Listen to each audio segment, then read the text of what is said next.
Good morning everyone! Nandito na naman si Inday Rose sa inyong harapan. Magluluto po tayo ngayon ng chicken butter para sa aking alaga. Ayan, kaunti lang po. Hiniwa-hiwa ko ng chicken at aking ibababad sa garlic paste. At lagyan na rin natin ng kaunting paprika. Ayan, kaunti lang. Ayan. Nakikita nyo, hindi pa ako naliligo kasi naglinis ako ng kusina kasi marami ng dumi. Kaya pagkatapos magluto, tsaka ako maliligo, mga inday. Yan, bababad natin siya sa garlic paste. At lagyan natin ng kaunting paprika para medyo may kaunting red lang yung ating chicken. Yan. Ito, kaunti lang kasi para lang to sa isang alaga ko na may sakit. Request niya chicken butter. At ang isa kong alaga na makulit, ito, magluto ko ng chicken banay. Ayan, para akong restaurant. Kanya-kanya silang order. Ayan po, babad ko lang po siya ng 10 minutes, saka simulan na natin magluto kasi maliligo pa si Inday at magsusundo pa sa school. So, tara! Ako nag-aalmusal mga Inday. Kaya habang nakababad sila ay mag-almusal muna ako. Tara! Kain tayo! Ayan guys, nakakain na ako. Ngayon, isasangkutsa ko na yung ating chicken para medyo nilagyan ko siya ng kaunting mantika. Ayan. Tapos sasangkutsa natin to na chicken. Pagkatapos ng pagkasangkot siya natin sa chicken, ay aahunin natin para mamaya. Tapos ito, anuhan natin ng mantika, ilalagay natin yung sibuyas at kamatis. Mamaya papakita ko sa inyo pagkatapos ng ating chicken.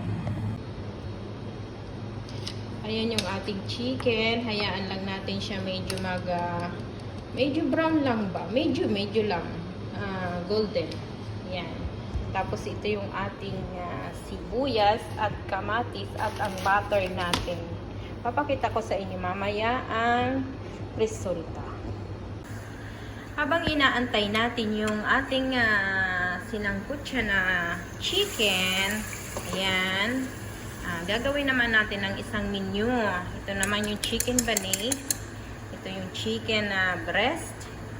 Binabad ko na siya sa sibuyas, yogurt, mayonnaise, at paminta, at paprika, at syempre asin. Tapos nilagyan natin siya dito sa itlog.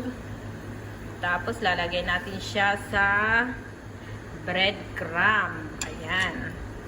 Ito yung request ng isang makulit at isa may sakit ay chicken butter. O diba, para akong restaurant dito. Tapos ang aking pagkain naman ay magpaksiw na lang ako ng danggit. Ayan. O ganyan lang po siya. Tapos ulit-ulitin lang natin siya hanggang sa matapos ang ating chicken breast. Ayan. Pagkatapos natin magluto ay maligo na at magsusundo tayo. Ayan, ulit-ulit lang po siya hanggang sa tayo ay matapos. Tingnan natin ng chicken baka masunog. Ayan, sangkot siya na po yan. Kaunti pa kasi hindi pa masyado. Ayan. Ayan guys, okay na yung ating chicken. Ayan po. So, ito naglagay ako ng butter. Naglagay ng butter, tsaka lalagay na natin yung ating sibuyas. Hindi ko mahawakan. Sandali. Ayan, ang ating sibuyas. Konti lang naman ang aking niluluto para sa isang bata lang. Ayan. Kaya, ayan lang sibuyas natin para sa ating chicken butter with cream. Pag medyo okay na yung ating sibuyas, at pwede natin ilagay yung kamatis. Tapos lalagyan natin siya ng Kaunting suka. Kaunti lang. Parang isang spoon. 1 spoon of vinegar. Tapos lalagyan natin ng asin. 1/4 of teaspoon lang. Tsaka ang ating, ano bang tawag sa kurukom? Turmeric, para sa kulay yellow. Para magkulay yellow siya. At tsaka, magic cubes, kaunti lang. Tsaka sugar, para medyo matapis-tamis ang ating chicken, butter. At tsaka, lalagyan natin ng tomato paste. Yan, lagyan na natin yung ating kamatis. Kasi okay na yan. Ayan. Takpan lang natin siya hanggang sa lumambot ang ating kamatis.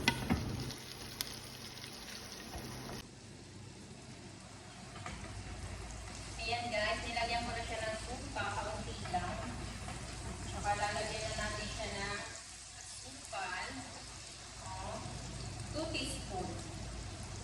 Ayan. Pero para medyo malamis siya din ang ating chicken butter. Lalagyan natin siya ng asin at turmeric. Turmeric para magkulay ng ating chicken butter sauce. Lagyan natin ng konting asin. Tapos, lagyan natin ng magic cube. Para may nasarap ang ating chicken. Tapos ating halu-haluin para ating durugin ang ating kamatis.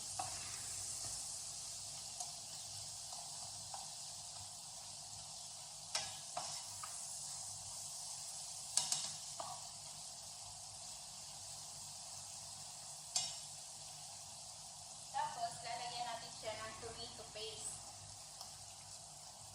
Madali lang po.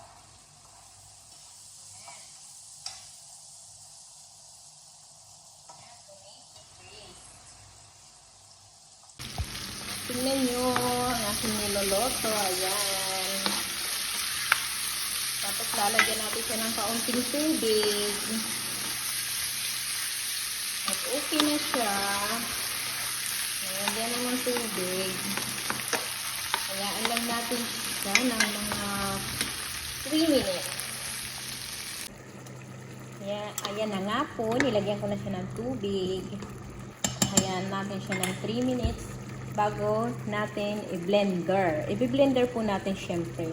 Tapos yung katas niya, yun ang gagawin natin sabaw sa ating chicken butter with cream.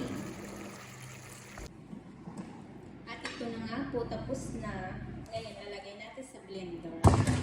Shake natin siya.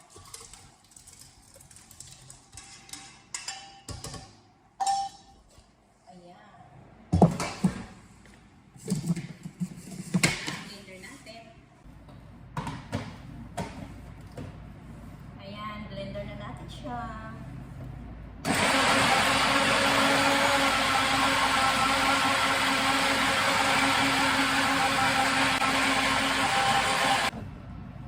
Ito na ang kinalabasan ng ating sauce. Ayan. Musok-musok pa ang ating blender. Ayan. Tapos sasalain natin syempre para yung buo-buo hindi sasama sa ating sauce, di ba? Ito na, sasalain na natin sa ating caldero. Ayan. O, diba? Ayan lang po siya. Kunin natin yung sauce. Tapos, balik natin sa apoy. Lagyan natin ng cream, cooking cream. Tapos, pagkatapos ng cooking cream, lagay na natin yung ating manok. Sinangkot siya nating chicken with garlic sauce. Marami pa siyang buo, kaya kailangan talagang salain. Ganyan lang po para sa aking one alaga.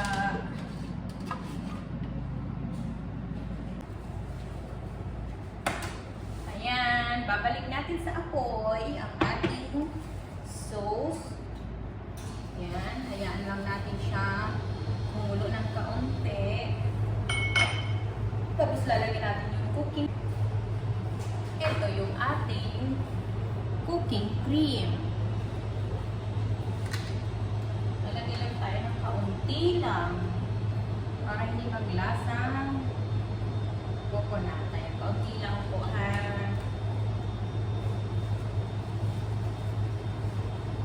Ayan. Balik na natin sa ref.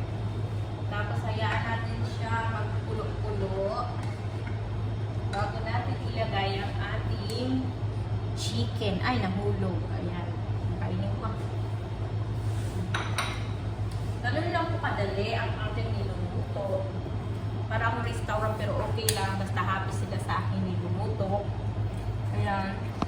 Okay na rin yung chicken bani natin. Mamaya, ipiprito natin siya. Ayan. Okay na rin siya. Lagay muna natin sa ref. So, pagkatapos ko maligo, lulutuin ko yung chicken bani bago ako magsundo sa aking mga alaga. So, ayun lang po, guys. Ayan po. Papakita ko sa inyo yung sauce para makita nyo. Okay? Ganito po siya. Oh. Ayan po yung sauce ng chicken butter with cream. Pag kumulo na po siya, lagay na natin yung ating chicken. O, diba? Mabilis lang po yan. So, ayun guys. Maraming salamat at napanood yung aking video for today. Kahit pagod si Inday, basta nandiyan kayo. Ayan, tapos na po tayo sa pag-prepare. So, akyat na ako at maliligo ako. Salamat sa panonood nyo. God bless you all and bye-bye.